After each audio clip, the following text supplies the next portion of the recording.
inauguració d'aquest museu el que permet és reconèixer no només els èxits esportius que veiem ara per la televisió, sinó també reconèixer tota una vida dedicada a l'esport de moltes persones, de moltes especialitats, de moltes disciplines, des de fa centenars d'anys, que avui les podem veure en fotografia i inclús veure en part de lo que és el seu patrimoni que han volgut cedir.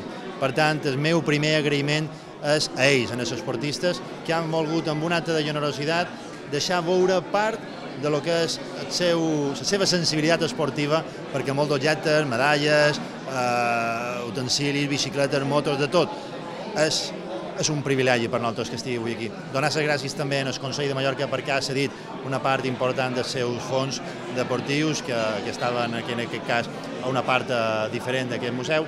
I també donar les gràcies a totes les federacions perquè, en general, avui oferim una possibilitat diferent que no existia, un museu de l'esport.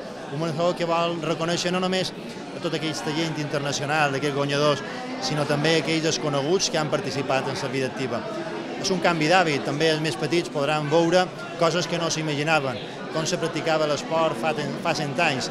És a dir, jo crec que avui és un dia molt important per l'esport i nosaltres estem molt orgullosos d'haver inaugurat avui aquest museu, que també servirà per fomentar una part important de lo que és el turisme, que és el deport.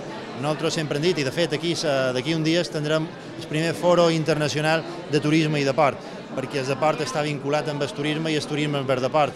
Aquest va ser l'objectiu quan vaig crear la Conselleria de Turisme i d'Esport.